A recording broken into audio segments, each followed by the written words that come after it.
萧家，萧炎。 Halo semua, kembali lagi bersama Mimin. Apa kabar kalian hari ini? Mudah-mudahan Mimin doakan sehat selalu, panjang umur, murah rezeki. Amin. Mimin akan kembali mendongeng alur cerita film yang berjudul Battle Through the Heavens. Dan mohon maaf apabila tidak sesuai dengan videonya ya. Karena alur yang Mimin sampaikan ini belum dirilis filmnya. Mimin ingatkan kembali konten ini full spoiler, yang tidak suka boleh di skip ya. Yang suka semoga terhibur. Tanpa basa-basi kita mulai.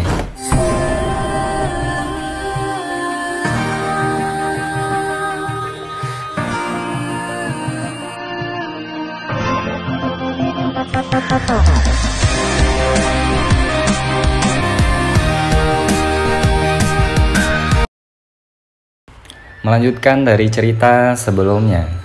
Raungan yang membawa gelombang suara aneh menyebar dengan kuat di antara pegunungan dan secara bertahap menghilang setelah waktu yang lama. Di tebing gunung, Xiaoyan tiba-tiba memegang lehernya dan mengeluarkan beberapa batuk yang hebat. Setelah itu, api yang membakar di tenggorokannya sedikit melemah. Reaksi alami, kamu tidak perlu khawatir. Ujar Yao Lao tersenyum dan menghibur saat melihat ekspresi di wajah Xiaoyan. Guru, apakah saya berhasil mewarisinya? Wajah Xiaoyan mungkin memerah karena mantra batuk yang intens, tapi wajahnya masih mengandung kegembiraan saat dia bertanya dengan penuh semangat. Dari kelihatannya, kamu memang berhasil mendapatkan aura naga aneh yang memiliki kemampuan untuk membuat jiwa bergetar. Yao Lao tertawa, kepuasan hadir dalam tawanya. Kegembiraan di wajah Xiaoyan jauh lebih padat pada saat mendengar ini. Meskipun pil naga misterius Yin dan Yang tidak segera meningkatkan kekuatannya, aura naga yang disebut ini menyebabkan dia memiliki metode serangan lain yang akan mengejutkan orang lain. Meskipun saat ini kamu mungkin telah berhasil mewarisi aura naga dari pil naga misterius Yin dan Yang, jika kamu hanya mengandalkan aura naga untuk memancarkan gelombang suara semacam itu, kerusakan yang akan ditimbulkannya pada tenggorokanmu akan sangat hebat. Jadi jika kamu tidak hati-hati, kamu mungkin akan berubah menjadi bisu. Gelombang suara naga yang disebut ini masih perlu digunakan bersamaan dengan teknik do gelombang suara semacam itu agar bisa digunakan. Xiaoyan sedikit mengernyit setelah mendengar pengakuan Yao Lao, dia tidak bisa menahan senyum pahit. Teknik do semacam itu cukup langka, mendapatkannya lebih mudah diucapkan daripada dilakukan. Luangkanlah waktumu untuk mencarinya. Saat itu, aku memang memiliki teknik do gelombang suara kelas 1. Namun, karena beberapa kejadian tak terduga di kemudian hari, aku kehilangannya. Karena itu, kamu hanya bisa mengandalkan diri sendiri untuk pergi dan mencarinya, ujar Yao Lao menghela nafas. Xiaoyan hanya mengangkat bahunya saat mendengar kata-kata Yao Lao. Tampaknya tidak ada harapan untuk menerima gelombang suara teknik do dari Yao Lao. Xiaoyan pun mengeluarkan sebotol air jernih dari cincin penyimpanannya dan menuangkan ke mulut. Dia bertanya sambil lalu, Guru, kamu tampaknya memahami pil naga misterius Yin dan Yang dengan sangat baik, bukan? Kamu sebenarnya bahkan tahu bagaimana cara mengeluarkan aura naga yang terkubur jauh di dalam Douqi. Yao Lao tiba-tiba terdiam begitu kata-kata Xiaoyan keluar dari mulutnya. Ketika dia melihat tindakan Yao Lao, Xiaoyan pun juga terkejut, segera mengingat reaksi awal Yao Lao ketika dia melihat pil naga misterius Yin dan Yang di pameran pelelangan dan mau tidak mau merasa sedikit malu. Yao Lao terdiam lama sebelum suaranya yang samar sekali lagi terdengar. Namun kata-kata yang dia ucapkan membuat Xiaoyan sedikit tercengang. Karena formula obat untuk pil naga misterius Yin dan Yang dibuat olehku. Selain itu, hanya ada 2 orang di benua ini yang dapat memperbaiki pil obat semacam ini. Salah satunya adalah aku. Yang lainnya adalah... Ketika dia berbicara sampai pada titik ini, tiba-tiba ada beberapa perasaan samar dan sunyi yang bercampur dengan suara Yao Lao. Xiaoyan dengan jelas merasakan emosi di dalam suara Yao Lao, menyebabkan dia dengan bijaksana mempertahankan kesunyiannya dan tidak menyela. Orang lain itu adalah muridku, yang aku pandang sebagai pewaris paling sempurna saat itu. Bakatnya dalam memurnikan obat tidak lebih lemah darimu. Selain itu, jumlah upaya yang aku lakukan untuk merawatnya juga tidak kurang darimu. Ketika dia masih bayi, aku membawanya keluar dari puing-puing yang dingin dan memandangnya seperti anakku sendiri. Yao Lao tersenyum, suaranya datar. Hanya saja akhirnya dia memilih untuk mengkhianatiku karena beberapa hal kecil. Mungkin itu karena berkahnya aku telah berubah menjadi keadaan saat ini. Dia harus mati. Xiaoyan merasakan kesedihan dalam suara Yao Lao. Itu adalah rasa dingin yang merayap keluar dari lubuk hati seseorang setelah dikhianati dan disakiti oleh orang yang paling dekat dengannya. Kita seharusnya tidak meninggalkan kota tanda hitam secepat ini. Karena orang-orang dari gerbang 8 telah melelang benda ini, kupikir mereka seharusnya pernah bertemu dengannya sebelumnya. Selain itu, aku pikir dia tidak akan secara acak membiarkan siapapun memberikan hal yang begitu berharga. Dia mungkin secara pribadi yang mengirimkannya. Jadi bagaimana jika kita benar-benar berhasil menemukannya di kota tanda hitam? Ya Allah berkata dengan lemah. Aku sudah mengatakan bahwa bakat pemurnian obatnya tidak lebih lemah dari milikmu. Setelah dirawat dengan hati-hati olehku selama bertahun-tahun, di saat itu dia sudah menjadi bintang paling menyilaukan dan terang di dunia alkemis di benua Doki. Sekarang setelah bertahun-tahun telah berlalu, aku khawatir dia akan lebih menonjol daripada sebelumnya. Selain itu, aku sekarang sedang diawasi oleh Hall of Souls dan tidak berani muncul sembarangan.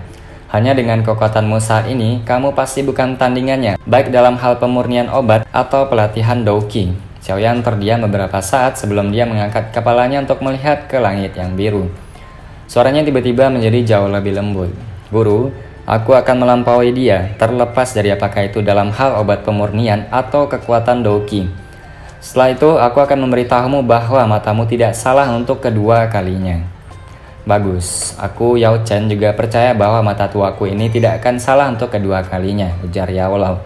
Pengkhianatan yang dialami di masa lalu menyebabkan dia terlalu banyak mengalami trauma. Tangan Xiaoyan dengan paksa menyeka hidungnya yang agak memerah. Dia membuka mulutnya tersenyum cerah dan berkata, sepertinya sudah waktunya untuk bergegas ke Akademi Jianan untuk meningkatkan kekuatanku dengan cepat. Namun aku juga harus mencari waktu untuk mempelajari gerakan 3000 petir. Dengan begitu, aku bisa menggunakannya untuk melarikan diri jika aku bertemu orang kuat yang tidak bisa aku kalahkan nantinya.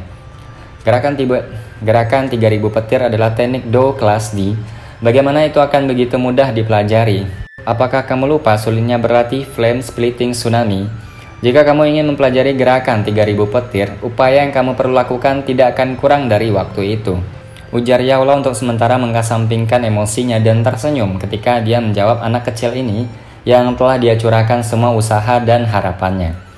Ayo pergi, kita harus bisa bergegas dalam waktu 3 hari, ujar Xiaoyan.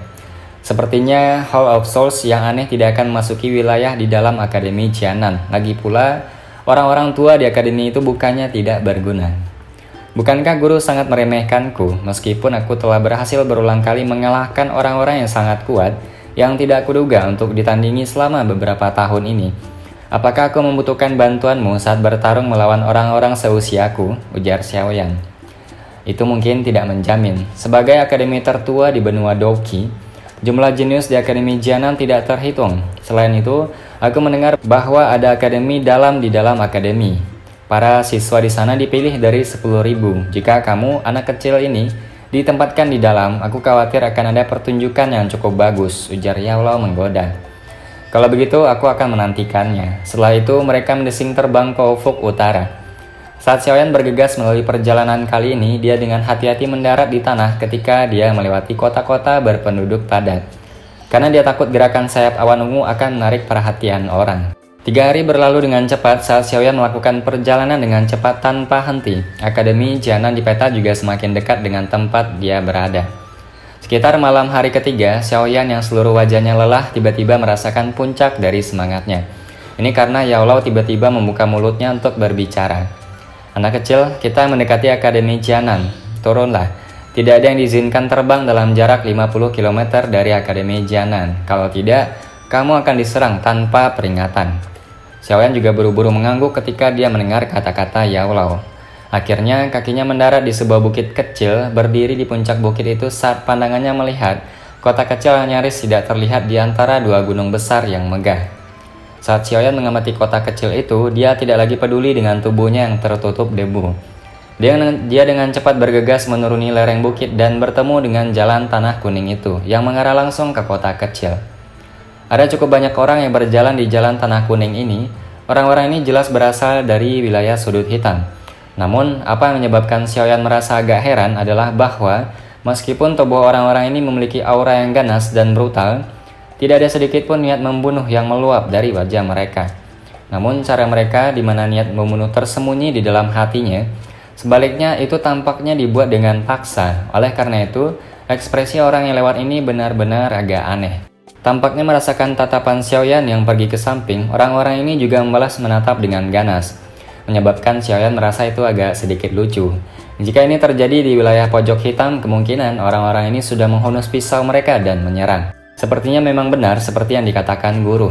Akademi Jianan juga cukup kuat untuk benar-benar dapat menekan orang-orang ini. Melihat orang-orang ini dengan paksa menekan keganasan dan kebrutalan mereka, Xiaoyan tidak bisa menahan diri untuk tidak menggelengkan kepalanya dan berbicara dengan tenang di dalam hatinya.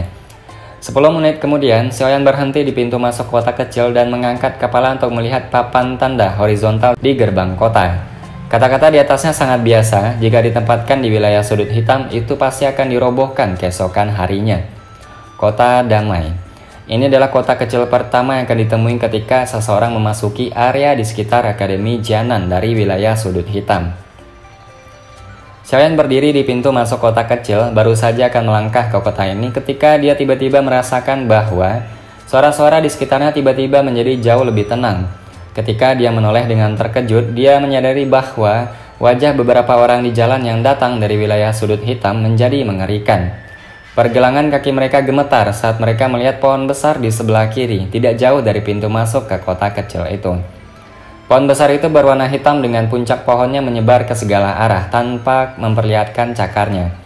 Di bawah sinar matahari terbenam itu memancarkan dingin yang samar dan gelap.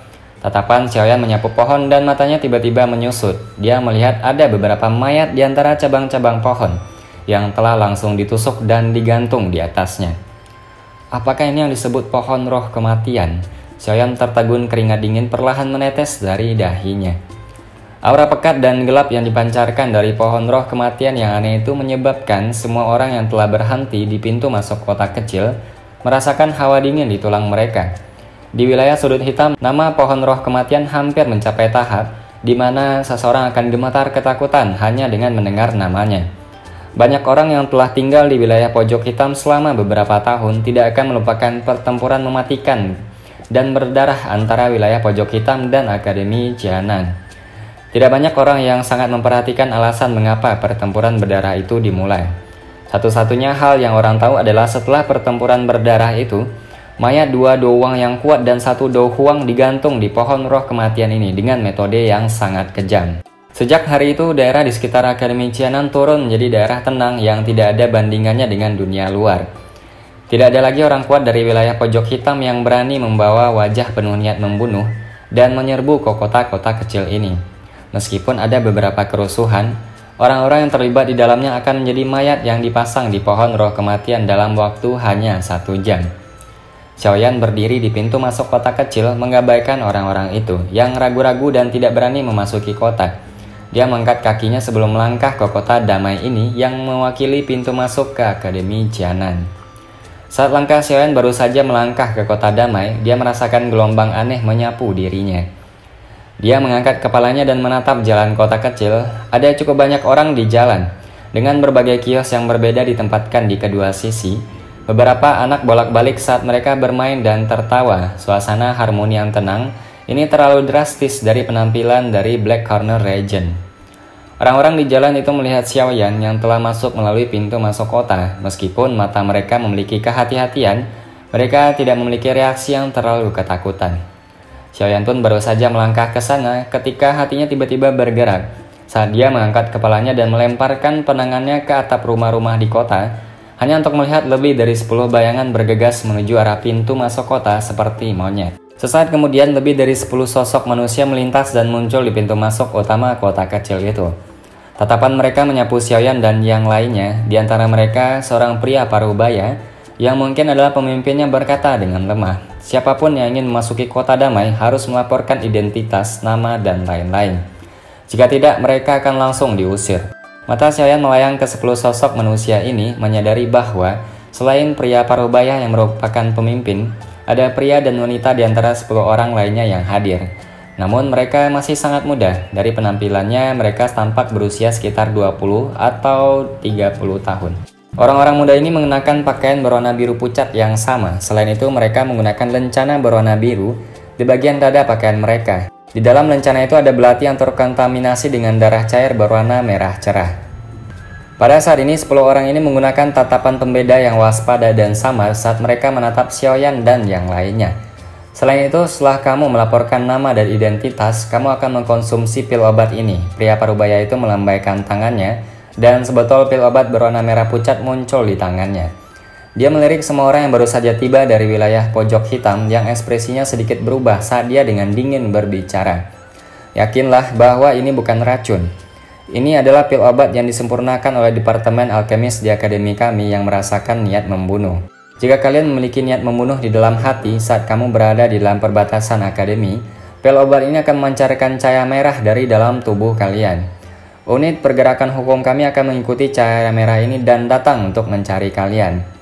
Kalian semua harus tahu bagaimana akademi Jianan kami berurusan dengan mereka yang bawa praktek wilayah sudut hitam ke tempat ini. Sebelum kalian semua berencana untuk meninggalkan kota kecil ini, kalian bisa pergi ke jantung kota untuk mendapatkan penangkal. Namun, begitu penawarnya ada di tangan kalian, akan ada unit penegakan hukum yang mengawasi sampai keluar kota. Ketika mereka mendengar kata-kata pria parubaya itu, wajah orang-orang di pintu masuk kota tidak bisa tidak berubah. Dengan saraf sensitif mereka yang sering hidup di ujung pisau, bagaimana mungkin mereka menelan pil obat yang tidak diketahui? Apakah itu tidak setara dengan menyerahkan hidup mereka ke tangan orang lain? Namun, sama seperti beberapa orang yang tidak bisa menahan keinginan untuk membalas, 10 pria dan wanita di belakang pria parubaya itu segera mengeluarkan suara tersedak. Mereka kemudian menarik pedang panjang yang mereka bawa di pinggang dengan tertib. Douki dengan warna berbeda merembes keluar dari dalam tubuh mereka saat mereka akhirnya mengarahkan ujung pedang mereka ke pintu masuk kota. Mereka jelas memiliki pemikiran untuk langsung menyerang dan mengusir orang-orang itu jika ada perselisihan. Aturan kota damai selalu seperti ini. Jika kalian tidak mau, maka jangan masuk. Kalau tidak, jika kalian masuk dan melanggar aturan, mungkin ada lebih banyak dekorasi untuk digantung di pohon roh kematian. Pria parubaya itu mengulurkan tangannya saat dia berbicara dengan acuh tak acuh. Kekuatan yang kuat perlahan mulai merembes keluar dari dalam tubuhnya. Kekuatan orang ini setidaknya di atas bintang 7 Dadoushi. Xiaoyan bergumam pelan saat dia merasakan kekuatan kuat yang berasal dari pria parubaya itu. Beberapa orang yang masih tidak mau menelan pil obat pergi tanpa daya. Ketika orang-orang itu pergi, yang tersisa hanya bisa masuk meskipun tidak mau. Setelah itu mereka berjalan menuju pria parubaya dan melaporkan nama mereka, mengambil pil obat berwarna merah pucat dan menelannya di depan unit penegakan hukum. Ekspresi acuh tak acuh pria parubaya itu menjadi sedikit kurang gelap ketika dia melihat orang-orang itu dengan patuh menelan pil obatnya. Namun dia tampak memandang buruk semua orang dari wilayah sudut hitam. Oleh karena itu, dia tidak menunjukkan ekspresi yang bagus dari awal hingga akhir. Apakah para siswa akademi perlu memakan benda ini? Seorang pria muda di depan pria parubaya itu tiba-tiba bertanya. Ketika mereka mendengar kata-kata ini, orang-orang di sekitarnya serta 10 lebih anggota unit penegakan hukum melemparkan tatapan tercengang mereka. Saat dia menatap wajah lembut dan tampan pemuda itu, pria parubaya itu bertanya dengan wajah penuh keraguan. Kamu mengatakan bahwa kamu adalah murid akademi ini? Saat itu, setelah aku lulus tes rekrutmen siswa, aku mengambil cuti untuk jangka waktu tertentu. Karena itu, aku hanya bisa datang sendiri. Xiaoyan mengangkat bahu tersenyum dan menjawab. Kamu telah melewati Black Corner Region sendirian untuk datang ke sini. Pria parubaya itu langsung kosong ketika mendengar ini. Wajahnya dipenuhi dengan keterkejutan. Perlu diketahui bahwa biasanya, siswa baru akademi akan dikawal oleh beberapa orang yang dikirim oleh akademi sepanjang jalan setelah tiba di luar wilayah sudut hitam. Lagi pula, sekelompok siswa baru yang baru saja meninggalkan pondok mereka, bahkan mungkin tidak bisa keluar dari dataran besar wilayah hitam sebelum mereka dihabisi oleh pisau tersembunyi yang tak terhitung jumlahnya. Xiaoyan hanya tersenyum dan sedikit menganggukkan dagunya ketika dihadapkan dengan tatapan aneh pria parubaya dan 10 pria dan wanita muda yang berada di belakang. Melihat Xiaoyan menganggukkan kepalanya, keheranan di mata pria parubaya itu menjadi lebih berlimpah. Tatapannya menyapu Xiaoyan ke atas dan ke bawah saat dia berkata, laporkan nama, usia, dan instruktur rekrutmenmu. Xiaoyan, 18 tahun, instruktur. Xiaoyan mengedipkan matanya. Wanita dewasa yang selembut air lembut saat itu muncul di benaknya. Dia tidak bisa menahan diri untuk tidak berkata sambil tersenyum. Instruktur Ruoling. 18 tahun, kamu berani melintas wilayah sudut hitam pada usia 18 tahun? Anak kecil, terlepas dari apakah kamu mengatakan yang sebenarnya, Ini adalah pertama kalinya aku melihat seseorang dengan keberanian seperti itu. Pria parubaya itu baru saja akan berbalik dan menginstruksikan orang-orang untuk menyelidiki ketika ekspresi seorang anak muda yang alisnya bertaut erat saat dia memikirkan sesuatu dengan pahit, tiba-tiba berubah. Dia berteriak tanpa sadar, "Xiaoyan, jangan bilang bahwa kamu adalah Xiaoyan dari Kekaisaran Jiama yang telah mengambil cuti 2 tahun sekaligus." Suara anak muda yang tidak disengaja menyebabkan orang-orang di sekitarnya menjadi kosong. Segera wajah mereka dipenuhi dengan pemahaman yang tiba-tiba mereka melemparkan tatapan yang agak aneh pada Xiaoyan. Semua orang di akademi telah mendengar nama siswa berduri yang telah mengambil cuti 2 tahun bahkan sebelum dia masuki akademi dalam 1 tahun ini. Tentu saja alasan nama Xiaoyan bisa mengakar kuat di hati orang-orang di akademi Qianan secara alami karena dia memiliki hubungan yang baik dengan Sun Er. Xiaoyan Gege dari junior Sun Er. Setelah beberapa anak muda tercengang sejenak, tiba-tiba ada makna tambahan yang tidak diketahui dalam tatapan mereka yang digunakan untuk melihat Xiaoyan. Ekspresi semacam inilah sesuatu yang pernah dilihat Xiaoyan di mata tuan muda Ciali di kota Wutan. Aku bahkan belum datang ke akademi, tapi dia akhirnya menciptakan semua rival cinta yang tidak bisa dijelaskan ini untukku. Xiaoyan segera geli saat dia menatap ekspresi di mata pemuda itu. Jika kamu berbicara tentang Xiaoyan dari kota Wutan dari Kekaisaran Jiama, maka itu pastilah aku. Xiaoyan merentangkan tangannya ke arah pria parubaya itu, yang wajahnya juga sama terkejutnya saat dia berbicara sambil tersenyum. Kamu harus ikut dengan kami ke kantor administrasi untuk memeriksa catatan. Jika apa yang kamu katakan itu benar, kamu tidak perlu mengkonsumsi hal ini. Oh benar, aku dipanggil Huo De, dan aku adalah pemimpin bagian dari bagian kedua unit penegakan hukum Akademi Qianan dan juga instruktur kelas Huang di Akademi. Ketika Xiaoyan menyebutkan nama kota Wutan, pria parubaya itu lebih percaya padanya. Namun agar aman, dia masih harus meminta Xiaoyan mengikutinya ke kantor administrasi Akademi di kota. Instruktur Huoda Xiaoyan menyambutnya setelah melihat Huoda menganggukkan kepalanya. Xiaoyan mengikutinya di bawah tatapan aneh dari 10 personil penegakan hukum. Apakah orang itu benar-benar Xiaoyan? 10 personil penegakan hukum akademi menatap punggung Xiaoyan saat mereka mengikuti dari kejauhan. Tidak jauh maupun dekat, di belakang Hode mau tidak mau mereka mulai terlibat dalam percakapan pribadi. Sepertinya dia tidak terlalu tampan. Mengapa junior Sun Er selalu memikirkannya? Dia bahkan langsung menolak dirayu oleh kepala kita karena dia. Kamu seharusnya tidak perlu meremehkan Xiaoyan saat ini. Mampu masuk ke wilayah sudut hitam sendirian dan tiba dengan selamat di sini sudah cukup untuk menjelaskan sesuatu. Paling tidak, jika kita memiliki kunjungan singkat 10 hari hingga setengah bulan di dalam wilayah sudut hitam, aku tidak berani menjamin bahwa tangan dan kakiku masih aman dan sehat. Seorang pemuda yang wajahnya biasa saja menatap punggung Xiaoyan lalu melirik teman-temannya sambil berkata dengan lemah. Pemuda berpenampilan biasa ini ternyata memiliki reputasi yang cukup besar di unit penegakan hukum. Karena itu, ketika 10 anggota unit penegakan hukum terkejut ketika mereka mendengar kata-kata dia, mereka juga mengangguk dalam diam.